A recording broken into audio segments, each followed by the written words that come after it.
Jadi dalam hidup kita itu hati-hati mengambil standar. Karena biasanya sukses atau tidak sukses kita itu kan tergantung standar. Kalau kamu membuat standarnya terlalu tinggi, resikonya kamu tidak akan dapat mencapai dan kecewa. Kalau standarmu terlalu rendah, resikonya potensimu tidak tersalurkan secara maksimal. Maka membuat standar hidup itu yang realistis.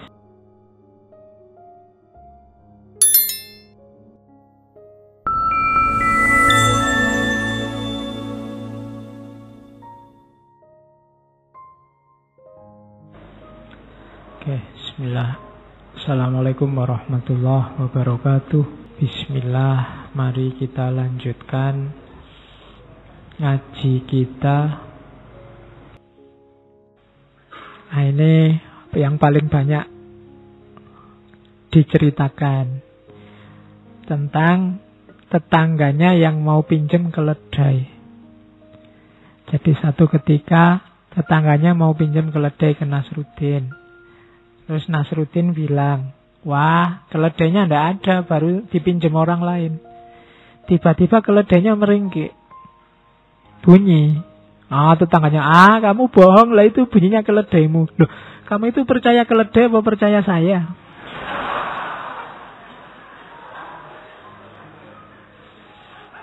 Loh, aku ini kan kiaimu kan, basa kasare ngono. Aku ini kan mulahmu, kok kamu malah percaya sama keledai?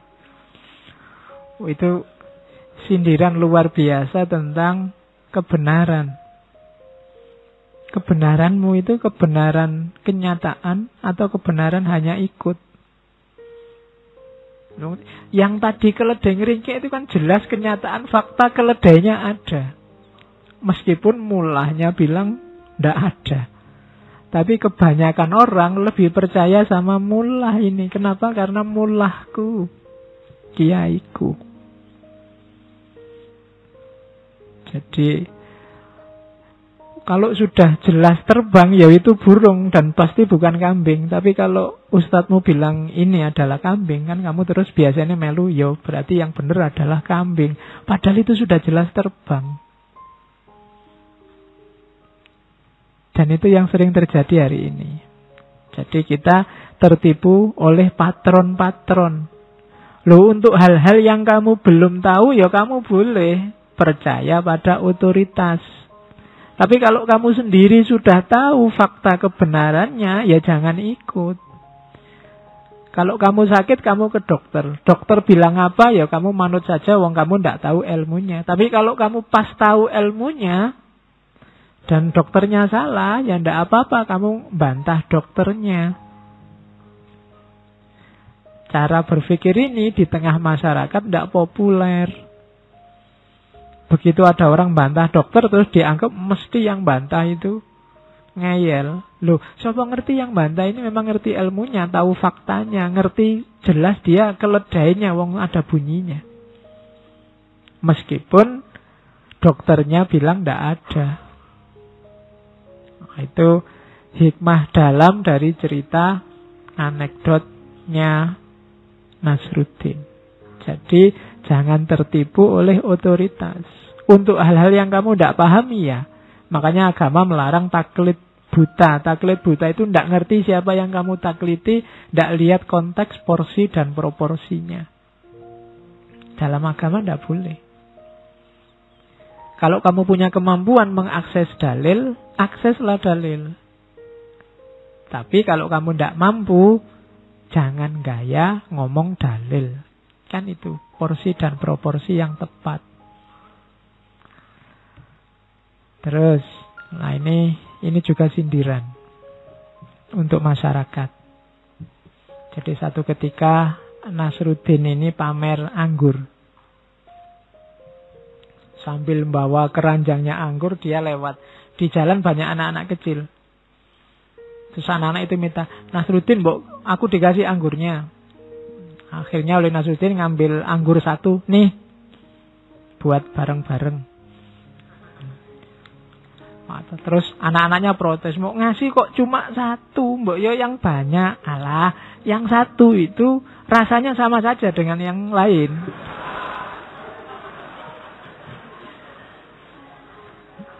Jadi tidak ada bedanya. Kamu pokoknya makan satu ini sudah ngerti lah rasanya. Nggak perlu banyak-banyak ngapain.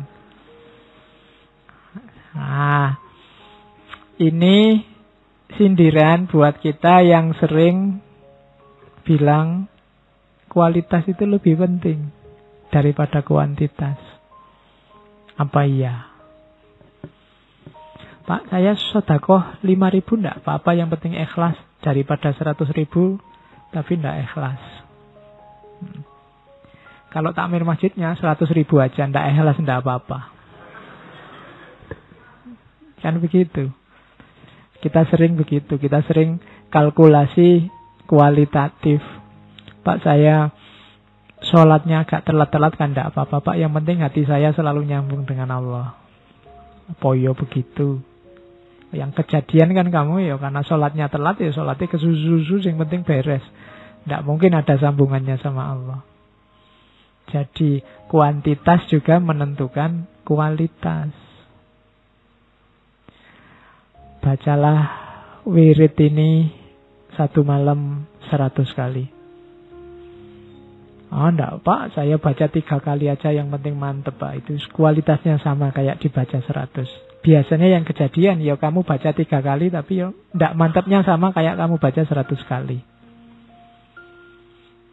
Biasanya kamu gayanya di situ. Saya sholat sekali sudah khusyuk Pak, dibandingkan yang sholat terus-terusan ditambah sunnah-sunnah itu paling hatinya kemana-mana. Nah, padahal ya sholatmu yang sedikit itu ya biasanya kualitasnya sama saja. Nah, itu sindirannya dari ceritanya Nasruddin. Kalau Nasruddin, Allah satu aja kan rasanya sama kayak yang lain. Tapi tidak ada bedanya. Jadi kuantitas tidak sama dengan kualitas. Dan tidak selalu kualitas lebih penting daripada kuantitas. Istri 1 cakep atau istri 4 tapi standar-standar semua. Misalnya, loh kan ada yang nggak selalu orang bilang 1 aja yang enggak, mesti ya mending 4 Pak, menang jumlah misalnya. Itu kan macam-macam orang. Jadi rumus bahwa kualitas selalu lebih penting dari kuantitas enggak selalu relevan. Lihat kasusnya. Anak kamu 1 bulan sudahlah uang sakunya 50.000 saja. Asal kamu beli yang bergizi-bergizi kan enggak apa-apa. Kalau kamu kan enggak, ya harusnya ya tetap 1 juta tapi yang bergizi-bergizi. Jadi ya banyak, ya ikhlas. Bukan hanya kualitasnya saja. Itu cerita selanjutnya. Nah, ini cerita tentang Nasruddin yang jadi guru sufi. Jadi Nasruddin itu biasanya murid-muridnya di belakangnya terus membaca wirid bareng-bareng. Kalau itu kan wiridnya wiridnya sufi. Sambil teriak, sambil lalu bareng-bareng dan lewat di tengah-tengah pasar. Terus orang pasar tanya, Nasruddin, kamu ini lagi ngapain sama muridku, sama murid-muridmu? Loh, sekarang aku jadi syekhnya sufi. Mereka ini murid-muridku. Aku yang bantu mereka dapat pencerahan. Makanya di tengah pasar pun bareng-bareng wiridan mungkin Allah, la ilaha illallah, bareng-bareng keras-keras. Sambil loncat-loncat. Mungkin kalau sekarang sambil geleng-geleng. Terus pertanyaannya temannya, loh, terus pedomannya apa? Ukurannya apa menurutmu? Mereka sudah tercerahkan atau belum? Katanya Nasruddin, loh itu gampang. Setiap pagi tak hitung jumlahnya muridku. Nah, kalau berkurang, ada yang tidak datang, berarti sudah ada yang tercerahkan. Oh, itu kan sindiran tadi. Jadi sudah tak ajak wirid yang aneh-aneh. Nah, kalau ada yang keluar, alhamdulillah sudah ada yang tercerahkan 1. Jadi itu kalau bahasa sufinya pencerahan via penyangkalan. Jangan salah. Jasanya kadang-kadang orang-orang jahat, orang-orang sesat itu membuat kita tercerahkan. Malah kadang-kadang gara-gara perbuatan jahatnya orang tertentu kita jadi sadar. Nah, itu pencerahan via penyangkalan, kebalikannya. Karena benci dengan filsafat, akhirnya belajar fikih dan akhirnya jadi ahli fikih. Itu kan pencerahan via penyangkalan. Karena bosan sama filsafat, sama fikih, kamu mangkel sama fikih, terus belajar filsafat dan tercerahkan di filsafat. Itu kan awalnya karena menyangkal. Jadi kebalikannya. Biasanya kan orang karena ikut terus tercerahkan. Ada kalanya orang karena menyangkal terus tercerahkan. Karena tidak suka terus tercerahkan. Atau sebaliknya. Karena suka atau tidak suka terus tersesat. Begitu kamu lihat ada koruptor di penjara, terus kamu merasa, wah berarti aku ini termasuk orang yang bersih loh ya. Jadi sesat. Itulah. Tapi hal yang sama bisa membuatmu lurus, tercerahkan. Oh berarti itu jelek. Aku tidak boleh yang semacam itu. Nah, itu tercerahkan dari menyangkal. Jadi kayak muridnya Nasruddin tadi. Nasruddin ngawur ngajak itu manut baik. Nah, berarti yang sudah tidak manut, berarti dia yang tercerahkan. Jadi kapan-kapan saya mau ngitung yang ikut ngaji ini. Ya, kalau ada yang sudah tidak masuk, berarti alhamdulillah sudah ada yang tercerahkan. Ya, kalau mulai berkurang, kok malah banyak, berarti banyak yang tersesat ini nanti. Jadi semakin berkurang isinya, semakin tercerahkan. Ini juga ceritanya terkenal. Cerita periuk beranak. Jadi satu ketika Nasruddin ini pinjam periuk sama tetangganya. Saat dia pinjam pertama dikembalikan, dikasih bonus panci sama Nasruddin. Tetangganya heran, loh kok ada pancinya ini, gimana Nasruddin? Alhamdulillah periukmu beranak. Ya tetangganya meskipun gak masuk akal, diterima aja, lumayan dapat panci. Tapi besoknya pinjam periuk lagi Nasruddin, sama tetangganya dipinjemi lagi. Mungkin bayangannya lumayan nanti dapat bonus beranak lagi kan lumayan. Tapi berapa hari ditunggu tidak dikembalikan. Ditagih ke rumahnya, ini Nasruddin, periuknya yang kamu pinjam mana? Innalillahi wa inna ilaihi raji'un. Periukmu meninggal. Wow, marah tetangganya. Mana mungkin ada periuk yang meninggal? Loh, kalau bisa beranak kan bisa meninggal. Ya. Jadi ini sindiran bagi kita yang luar biasa. Kita itu biasanya hidup kita diatur oleh suka dan tidak suka. Bukan oleh kebenaran-kebenaran yang kita yakini. Tetangganya Nasruddin tadi yakin benar bahwa tidak mungkin periuk itu bisa beranak. Tapi karena dia untung dari situ, diam aja dia. Begitu dapat yang rugi, dia baru teriak. Hidup kita sering begitu. Kadang-kadang salah-salah dikit tidak apa-apa, dosa-dosa dikit tidak apa-apa, yang penting untung. Bikin cerita-cerita palsu, berita-berita palsu tidak apa-apa, yang penting menang. Kecuali kalau aku yang dirugikan, baru aku teriak. Itu pelajaran pertama dari cerita periuk beranak itu. Dan kita sering ada di sini. Wong kamu sudah ngerti itu ndak boleh, itu curang, itu dosa, ndak apa-apa Pak, yang penting nanti saya dapat untung, yang penting nilaiku tinggi, yang penting orang terkesan. Itu nyari keuntungan. Yang kedua, peran akal. Akalmu itu biasanya datangnya belakangan untuk menjustifikasi kepentinganmu. Akalmu mengiyakan meskipun gak masuk sebenarnya kok ada periuk yang beranak.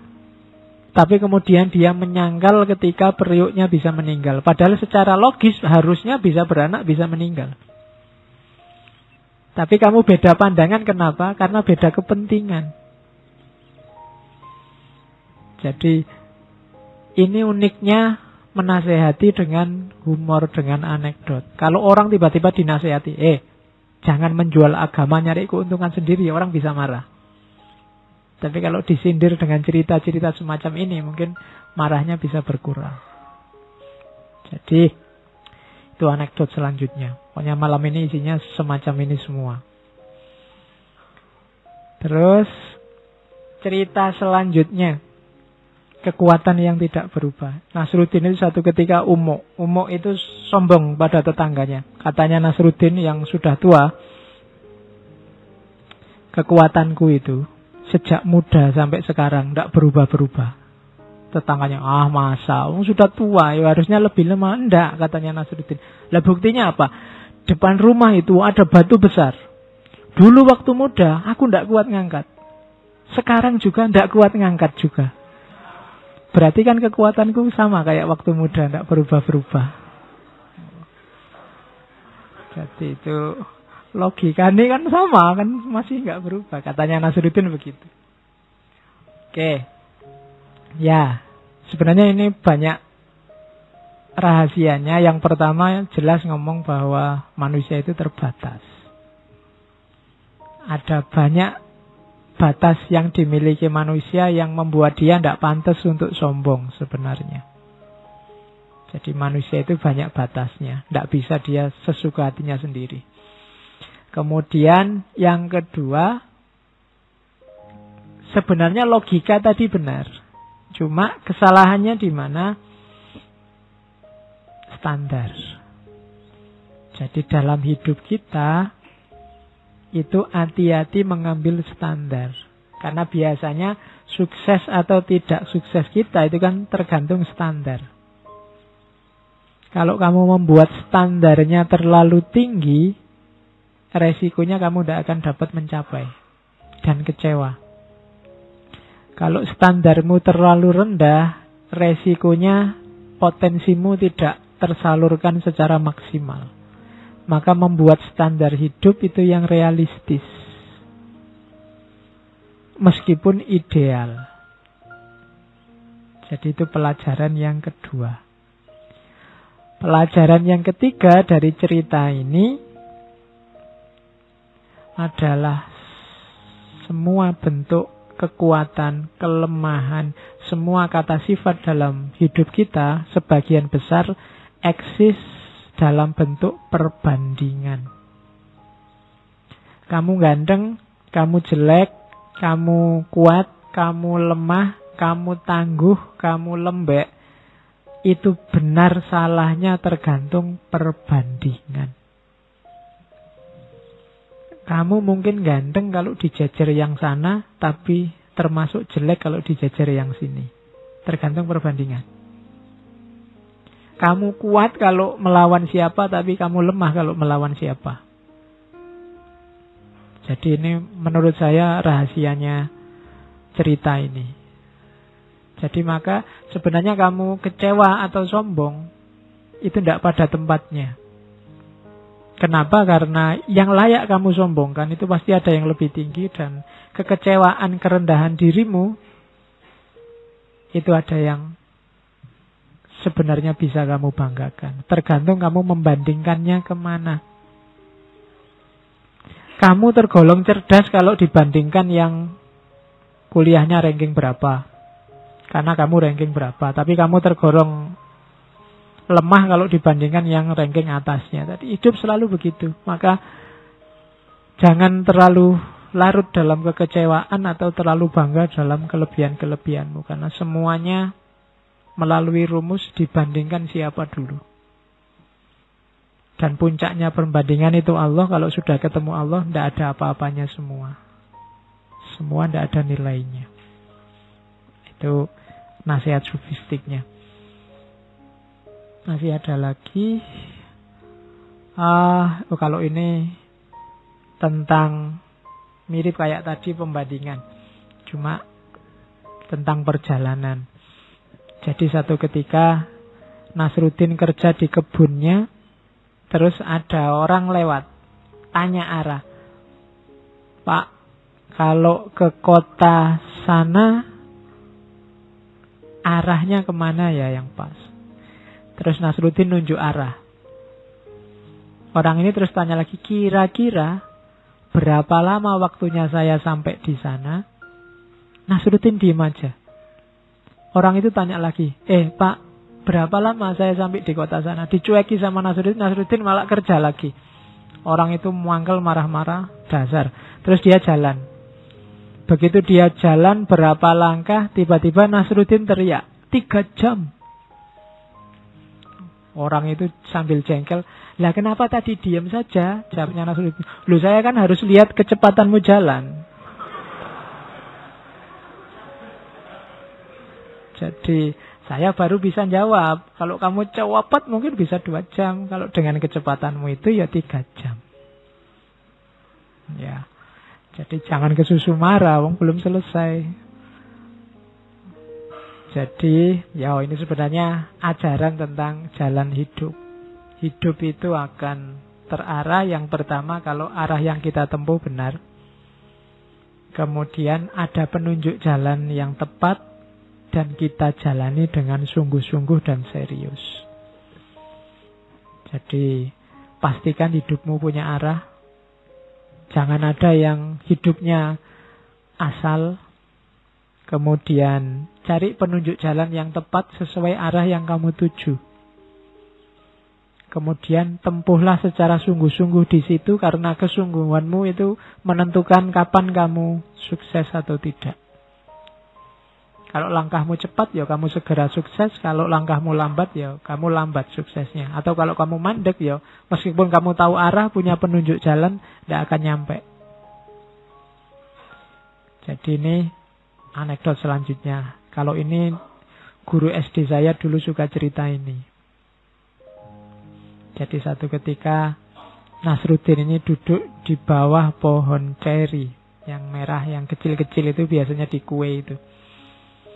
Terus dia mengamati alam sekitar. Dia merasa bahwa alam ini sangat sempurna. Tapi yang sayangnya pohon ceri ini loh, pohonnya kecil. Pohonnya besar tapi buahnya kecil. Sementara labu itu pohonnya kecil, buahnya besar. Dan tidak imbang katanya Nasruddin. Padahal Allah itu kan maha sempurna. Harusnya ya sempurna dia. Tiba-tiba cerinya jatuh menimpa kepalanya Nasruddin. Saat itu dia sadar, wah iya ya, kalau tadi pohon ceri ini besarnya sak labu-labu, bisa bonyok kepalaku. Itu kan ceritanya lucu, tapi rahasianya luar biasa. Rahasia pertama adalah gagasan tentang kesempurnaan. Kesempurnaan yang ada dalam ideal-idealmu, dalam jangkauan pikiranmu, itu kesempurnaan yang terbatas. Terbatas oleh luasnya wawasanmu sekarang. Terbatas oleh jangkauan berpikirmu sekarang. Orang lain juga punya batasnya sendiri. Allah yang tidak terbatas dalam kesempurnaan. Maka kamu punya ideal apapun, tentang kesempurnaan apapun dalam hidupmu, sadarilah bahwa sempurna versimu itu sempurna yang terbatas, sebagaimana kesempurnaan versinya orang lain. Jadi yang pertama itu. Makanya ngertinya ya kalau buah ceri itu eman-eman, pohonnya besar, buahnya kok kecil-kecil. Tapi begitu jatuh, baru sadar ada rahasianya. Ternyata pikirannya tadi nggak nyampe sampai ke sana. Terbatas. Sekarang baru tahu. Makanya saya bilang, terus gali pengetahuan, terus cari ilmu, biar pikiranmu nyampe. Itu rahasia dari cerita ini. Kalau ini lucu. Jadi Nasruddin itu satu ketika gagal panen, nggak punya uang, akhirnya ya sudah terpaksa ngelamar pekerjaan. Nah, waktu ngelamar pekerjaan ditanya sama juragannya yang mau mempekerjakan, kamu bisa nulis apa membaca? Jawabnya Nasruddin, saya tidak bisa baca, tapi saya bisa nulis. Terus tuannya bilang, oke, kalau gitu coba kamu nulis. Nulis Nasruddin panjang. Tuannya bingung, ini nulis apa tuh ya? Nggak jelas tulisannya, nggak bisa dibaca. Tuannya bilang, stop. Kamu itu nulis apa? Coba kamu baca. Loh, tadi kan saya sudah bilang. Saya bisa nulis, tapi tidak bisa baca. Jadi dia nulis wakeh gitu, jerakannya bingung nulis apa, tidak bisa diwaca. Dia sendiri membaca, lu kan saya sudah bilang, nulis bisa, baca tidak bisa. Ya. Itu ceritanya lucu, tapi sebenarnya hikmahnya sangat filosofis. Banyak loh dalam hidup orang yang nulis bisa, tapi membaca tidak bisa. Yaitu orang-orang yang hidupnya asal, tidak punya refleksi, tidak pernah memikirkan tindakannya ini pas apa tidak, sesuai apa tidak. Dia tidak bisa membaca dirinya sendiri. Melakukan apa saja, tapi dia tidak mengukur perbuatannya, tidak mengukur tindakannya. Itu kayak orang yang bisa nulis, tidak bisa membaca. Kamu kuliah itu tujuannya apa, mau kemana, untuk apa, targetnya apa, cita-citanya apa, sudah dapat apa. Itu namanya membaca. Kamu kan nggak pernah gitu, yang penting kuliah wae, sak kapoke. Apa-apa harus jelas. Karena kalau tidak jelas, kalian melakukan segala sesuatu secara asal. Dan itu mirip orang yang bisa nulis, tapi tidak bisa baca. Oke, terus. Kalau yang ini tidak saya ceritakan rahasianya, kalian bisa menangkap sendiri. Jadi satu ketika ada seorang filosof lagi, ahli filsafat moral. Mungkin lulusannya ngaji filsafat. Ingin ketemu Nasruddin. Karena katanya Nasruddin ini orang pinter, bijaksana. Nah, terus diundanglah Nasruddin, kita ketemu yuk. Saya traktir, kita makan di restoran ikan bakar. Dibawalah ke restoran ikan bakar, terus membakar ikan. Pesen ikan 2. Cuma sama yang jual, besarnya ikannya tidak imbang. Yang satu ikannya besar, yang satu kecil. Begitu hidangannya keluar, Nasruddin cepat-cepat ngambil yang besar. Wah, si filosof ini, ahli filsafat moral ini geleng-geleng kepala. Nasruddin, katanya kamu ini orang yang bijaksana. Harusnya secara sopan santun, secara moral, kita itu mendahulukan orang lain. Harusnya kita mengambil yang lebih kecil. Kalau aku dirimu, aku ngambil ikan yang lebih kecil dulu. Oh ya sudah, kalau gitu. Terus yang kecil dikasihkan ke dia. Ya. Jadi dia kan ingin jadi orang yang bermoral, ngambil yang lebih kecil. Ya sudah, dikasih yang lebih kecil. Oke. Itu jarak antara moralitas dalam teori dengan moralitas dalam praktek. Standar moral itu biasanya kita pakai untuk orang lain, tidak untuk kita. Kalau saya ngomong jangan suka maki-maki orang lain, pikiran kita selalu untuk orang lain, tidak untuk kita. Jangan suka mencela orang yang beda pendirian sama kamu, pikiran kita selalu ke orang lain, tidak ke kita. Jadi standar moral selalu kita pakai ke orang lain. Ya kayak sahabatnya Nasruddin tadi, dia makainya ke Nasruddin, begitu dipakaikan ke dirinya sendiri, dia malah marah-marah. Jadi itu ukuran moral. Kalau ini juga sering diceritakan, satu ketika dia ngobrol sama hakim. Katanya, Hakim Nasruddin, sebagai orang yang bijaksana, kamu milih mana? Kebijaksanaan atau kekayaan? Nasruddin jawab, ya kekayaan. Katanya kamu orang bijaksana, bikin malu saja. Yang dipikir cuma kekayaan. Terus Nasruddin tanya, lah kalau kamu nyarinya apa? Loh aku hakim, aku nyari kebijaksanaan. Terus Nasruddin jawab, ya memang begitu. Orang itu mencari yang belum dimiliki. Ya, katanya Nasruddin, loh kalau kebijaksanaan aku punya, kekayaan yang belum. Jadi kalau ditanya mau kebijaksanaan apa kekayaan, ya kekayaan. Sementara engkau sudah punya kekayaan, kebijaksanaan yang belum. Jadi jawabanmu mesti nyari kebijaksanaan. Jadi itu tidak perlu dijelaskan, sindirannya sudah luar biasa. Jadi orang itu nyari yang dia belum punya. meributkan yang dia belum punya. Jadi kadang-kadang dunia itu kebalikannya. Orang yang teriak-teriak, apalah, jangan sebut gelar saya, jangan sebut haji saya, jangan sebut doktor saya, tiap hari ribut itu. Sebenarnya dia tiap hari mikir tentang gelar. Kalau sudah nggak sibuk dengan gelar, kamu sebut nggak kamu sebut urusanmu. Bagiku nggak penting. Bedanya di situ. Justru orang yang nggak meributkan itu, mari kita panggil. Saya kan sering dipanggil sekarang kiai, haji, ustadz, doktor. Ya tak jarke wae ben seneng sing manggil. Padahal mungkin kalau di rumah orang pada ketawa. Kayak ngene ustadz. Wah, saiki kiai haji rek, mesti gitu kalau di rumah saya di Surabaya itu. Diketawain. Jadi cuma nggak usah diributin, ngapain.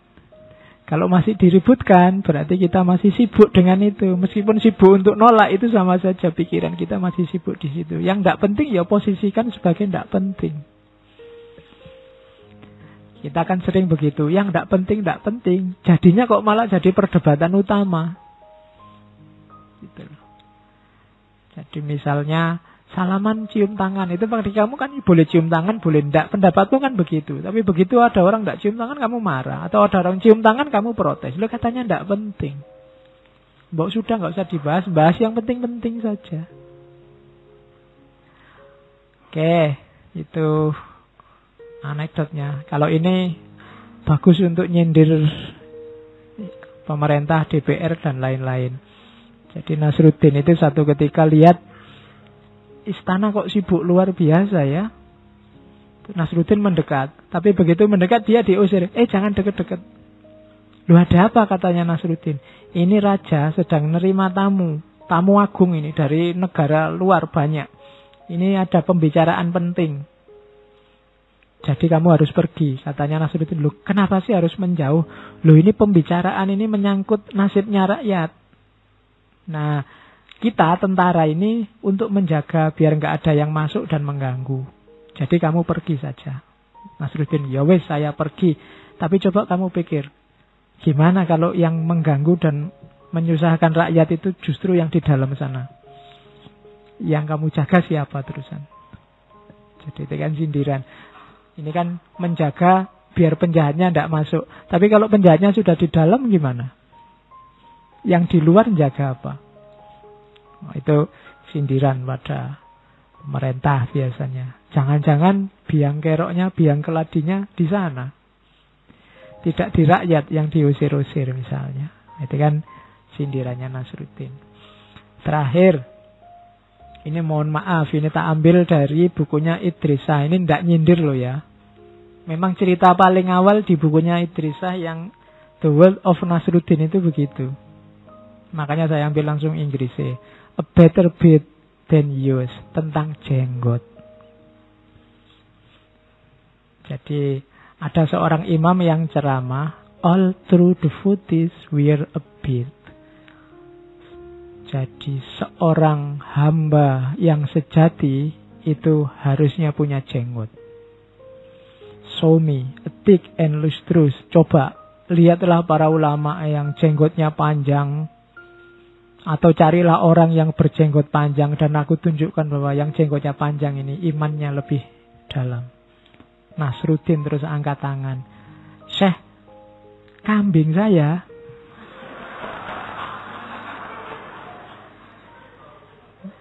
jenggotnya lebih lebat dan lebih panjang. Apa berarti Islamnya lebih sejati? Ya. Oh, itu bukan saya loh ya, Nasruddin. Ya, dan itu saya tidak ngarang, itu ngambilnya dari bukunya Idrisah. Kamu cari sendiri. Jadi ini kelakuan keberagamaan kita selama ini sebenarnya hubungannya sama standar. Kita mungkin salah ngambil parameter. Islam yang baik, Islam yang benar itu harusnya seperti apa? Itu hari ini banyak orang yang salah parameter. Ayo belajar lagi, harus sinau lagi tentang gimana jadi muslim yang baik, jadi muslim yang benar. Yang jenggotnya panjang, baik. Tapi tidak bisa jadi ukuran dia lebih baik daripada yang tidak punya jenggot. Dalam hal keberagamaan dan keislamannya. Sering saya contohkan kalau ukurannya hanya jenggot, ya Karl Marx kuwi jenggoten. Kalau ukurannya kumis, ya Nietzsche itu kumisan. Jadi ukurannya jangan itu. Jangan yang artifisial. Cari ukuran yang lebih esensial, eksistensial. Untuk menunjukkan ini loh Islam yang sejati. Karena hari ini banyak orang kehilangan identitas karena salah milih standar. Harusnya ciri Islam itu A, B, C, D, tapi terus yang diambil D, E, F, G. Sehingga wajah Islam berubah. Itu yang membuat Islam akhirnya mahjubun bil muslimin. Yang menghalang-halangi orang melihat wajah Islam yang sejati itu orang Islam sendiri. Kenapa? Salah milih standar. Jadi jalan keluarnya apa? Belajar. Sinau lagi, ngaji lagi yang lebih banyak. Dibuka luas-luas pikirannya. Jangan milih-milih. Kalau untuk wawasan diperluas seluas mungkin biar tidak tertipu. Ilmu maling dipelajari biar kamu tidak kemalingan. Ilmu copet dipelajari biar kamu tidak kecopetan, kan itu jangan. Jadi perluas wawasan, perluas ilmu, dan besok kalau sudah saatnya kamu memanifestasikan diri, mengimplementasikan ilmumu, cari jalan yang menenteramkan seperti yang ditempuh oleh Nasruddin antara lain, yang tidak melahirkan konflik tapi melahirkan kegembiraan-kegembiraan, membuat orang semakin bisa menikmati hidupnya dan semakin gembira. Rumusnya itu yang membuat Nasruddin abadi hingga hari ini. Semua negara di banyak tempat rebutan Nasruddin dari tempatku. Dan cerita-ceritanya tersebar kemana-mana dari barat sampai ke timur. Oke, saya kira itu cerita tentang Nasruddin. Sudah banyak sebenarnya buku-buku yang membahas yang serius maupun yang santai-santai. Tinggal dicari sendiri. Boleh pakai rumusnya Idrisah tadi. Kamu cari 7 cerita Nasruddin, kemudian jadikan pijakan untuk pencerahanmu. Oke, minggu depan dan selanjutnya kita ketemu manusia alternatif yang lain yang kebalikannya 2 tokoh sebelumnya. Kalau 2 tokoh pertama kan yang santai-santai menggembirakan, minggu depan yang sangat serius. Ya. Madam Blavatsky dan Sosro Kartono. Saya ngangkat Madam Blavatsky sebenarnya hanya untuk mendampingi minggu terakhir kita Sosro Kartono, karena biar jelas petanya. Kita awali dari teosofinya Madam Blavatsky. Oke, saya kira itu. Kurang lebihnya mohon maaf. Wallahul muwaffiq. Wallahu a'lam bissawab. Wassalamualaikum warahmatullahi wabarakatuh.